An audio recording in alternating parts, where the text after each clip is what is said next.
how do brand and performance interact? So they're actually very tightly wound. And a big mistake you see companies make is where there's like the brand group and then there's the marketing group. And that's a very bad idea. So good brand ads make performance ads work better. And bad performance ads will wipe out the benefit of the brand ads that you've done. Um, and I would add here, it's not just the ads because brand these brand memories come to us through a variety of channels. Advertising is just one. So, there's word of mouth. There is, uh, incidental exposure to the product. Every time we see, a, a Toyota go down the street with the Toyota logo on the side, we're reminded of the brand. Mm. Um, uh, there's also prior direct lived experience with the product. Um, if we spent, you know, 4 years in our last job using Asana, we're likely to remember Asana when, a similar need arises in the new company. So anything that forms or refreshes a brand memory is brand marketing, even if it's things that happen outside the purview of the marketing group. So one of the distinctions here between brand and performance is the fact that we know that most buyers are not in market at any given time. So about 95% of your buyers are not actively in market at any given moment in time. So the performance ads are going to be effective at driving buying actions for the 5% who are in market. The brand ads are going to impact the 95% of future buyers so that they can consider you once they choose to come in market. Again, this is part of the reason why the brand ads need to be very brief, very short, require low attention, and use devices that will aid in durable memory formation. Because the purpose of that brand ad is to either implant or refresh a memory in someone who is not currently in market but will be in the future.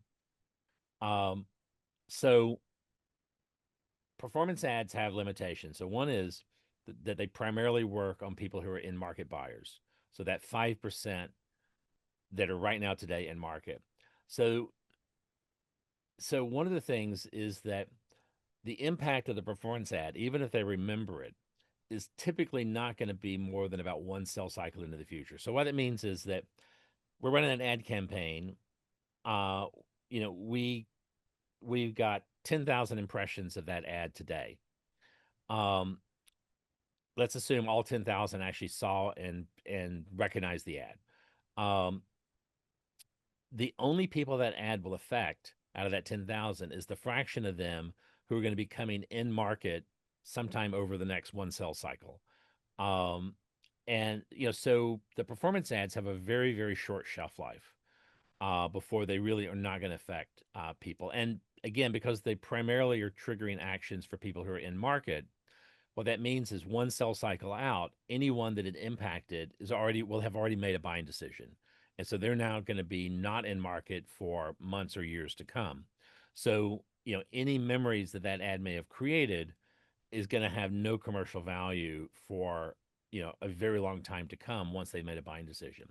So, and the other problem is that performance ads have been shown to induce no effective long-term memory of the brand. Um, and again, some of this goes back to cognitive issues around these different sort of pathways. And one of the things that we're wired for is to only remember things that are important to remember. And Mm. so if we go to the example of pulling up to a stop sign, we go to that stop sign every single day for the last 2000 days. Um, there's a clear sort of task completion point with that. So we pull up the stop sign, look both ways, it's clear, we hit the gas. At that point, we do not need to remember that event. Mm. That's an extra level of sort of metabolic load on the brain to then store that memory away. And so one of the things that the brain does is it has short-term working memory and then long-term durable memory. And if that short-term memory is tied to a task completion event, what will occur is that the brain will dump the contents of short-term memory at the moment the task completion trigger has occurred, and you literally have complete amnesia of what just happened. And one of the things that that happened, for instance, in with the design of ATM machines 25 years ago, was that for decades, the big problem with ATM machines that banks had was that people would leave their ATM card in the machine and drive off. And what was happening was the machine would take the card, you do the transaction, it would give you money, but the task completion point for that entire cycle was to get money. And the moment your fingers touch that stack of cash as it comes out of the machine, your brain does an immediate memory dump of all the working memory, and you literally forgot that the card is still in the machine until the next time you need to look for your debit card. And so what ATM machines did about 25 years ago was they all got redesigned so that they force you to take the credit card back before they give you the money. And watch this the next time you go to an ATM machine. And the reason why is that task completion trigger for an ATM transaction is your fingers touching the stack of cash. And the moment that happens, and the other thing they'll do is they'll give you any paper receipts back before they give you the cash. So they force you to take the card, they force you to take the paper receipt, and only then does the little door open up and give you cash because they know the moment your fingers touch that cash, everything that happened before will be dumped out of memory. And the same process is happening with performance ads that you're going to make a binary decision, click, not click. Um, and if whatever that decision is, either to click or not to click, you have hit a task completion trigger, and everything you just saw gets dumped. And so this is a real limitation for performance ads, and this is why you really can't effectively do combo brand performance ads in a single creative. I think Um, we had a question real quick. We'll yeah, circle back to this in particular. I want to add to the thing on the ATM because I think another design thing they're doing now is just doing the tap to even take the card out of the equation for you right.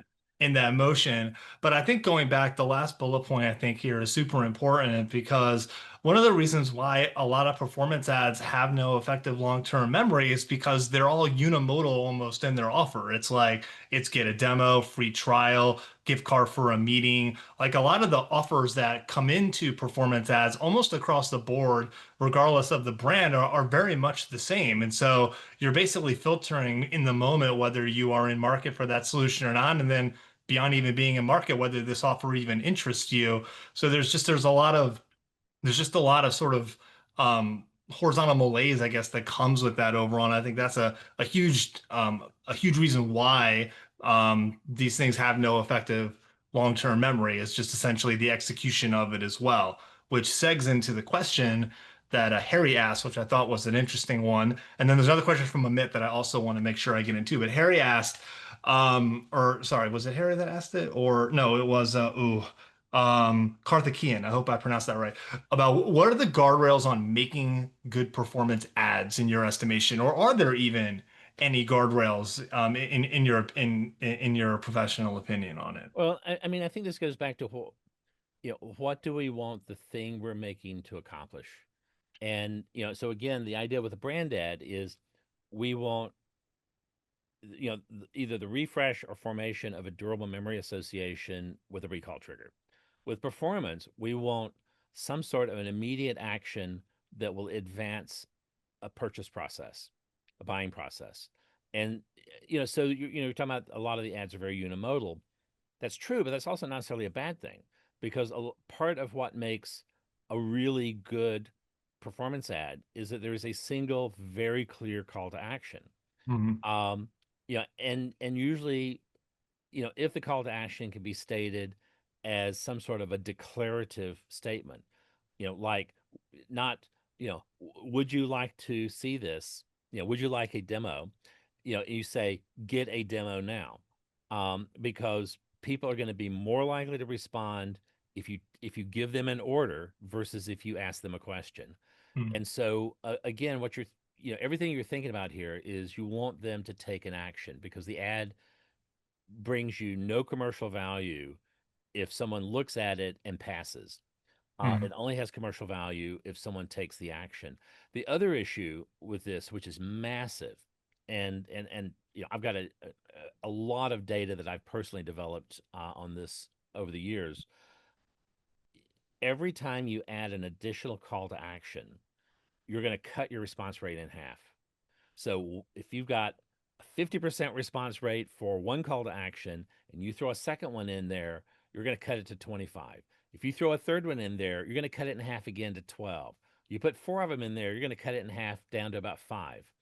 Um, because what happens is that you're now forcing a branching decision process inside the brains of people.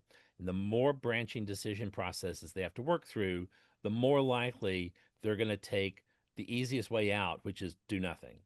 And Mhm. so, uh, I mean, you see this. I mean, you see this very, very badly done in a lot of email marketing, Yeah. where you know, an email should have a single, clear, unambiguous declarative call to action, and every time you add an extra call to action in there, and again, you can have the same call to action over and over, because that's the same single kind of unimodal decision. But if you say, you know, either request a demo or download a download a this white paper, you know or come over here and sign up for the product, you're going to have very, very poor response rates, because you're forcing them to do something that's cognitively difficult. And the most likely response to a cognitively difficult set of tasks is to just do nothing, because it Mhm. requires the least amount of thinking. And uh and again, it goes back as well to, if would you like to have a demo? Well, now I have to both decide, how do I feel about getting the demo, and am I actually going to get the demo? So even a single call to action can actually force a branching narrative and a branching decision logic in someone's head. Don't ask them how they feel. Tell them what they're going to do. Again, this is why really extremely clear declarative statements tend to really outperform things that require them to think about what they feel, or think about what they know, or think about what they want. Don't tell them what don't ask them what they want. Tell them what they want. And so you can really turn performance ads into mush if you're not careful. Cool. Appreciate that, Karthikeyan. I hope that answered the question for you. So, we talked about some of the limitations of performance ads. Brand ads have the same limitations. So one is brand ads work on the 95% who are not actively in market, which means that you know you uh a lot of your expenditure is about future income, not current income.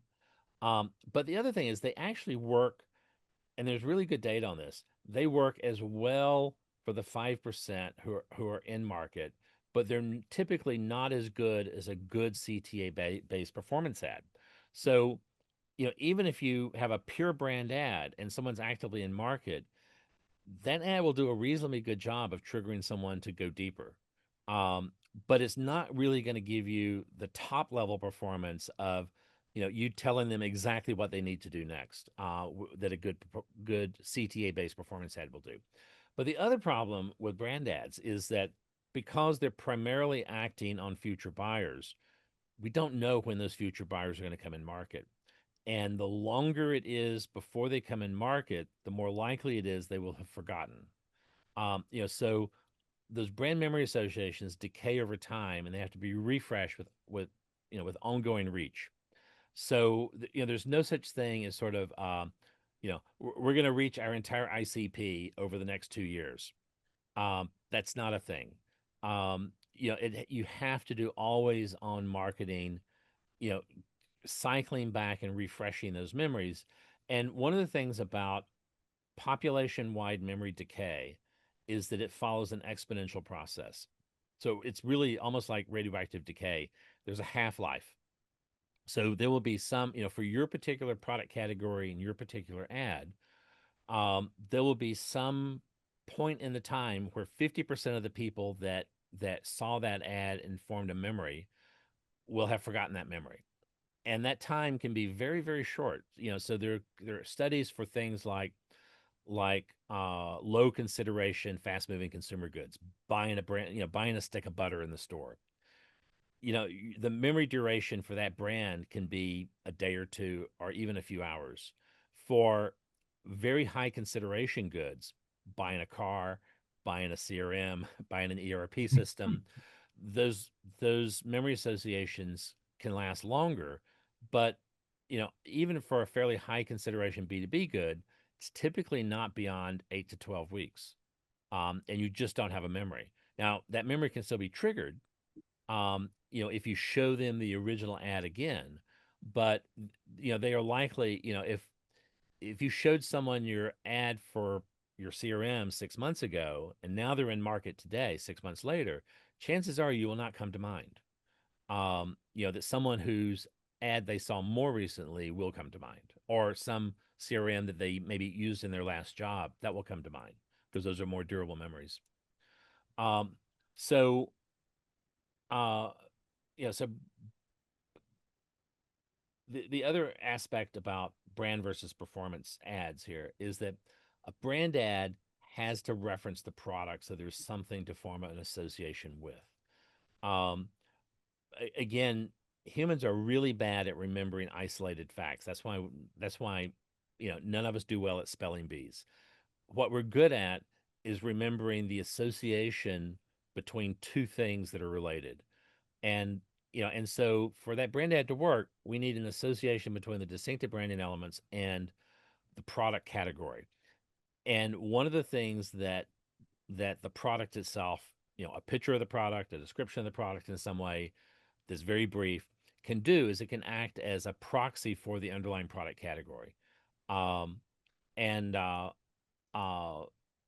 and ideally, you would also like some sort of point of differentiation, if there is one, for again how your product is not like the other products. Yeah. So you know you know you could have, say, a CRM for medical practices, Mm, and it's the medical CRM. So now you've got a sure. product association directly in the name, or the CRM when you have to have HIPAA compliance, and the right people will know what that means, and and you've got both a category association and a point of differentiation, all in a very brief sort of under 2.5 or 3 second message. Um, the deal with performance ads is this is where they really need, I mean, one, they have to contain distinctive key assets, distinctive brand assets, because part of what you want the performance ad to do is to trigger the recall of the prior brand memories. So this is the idea of aided recall.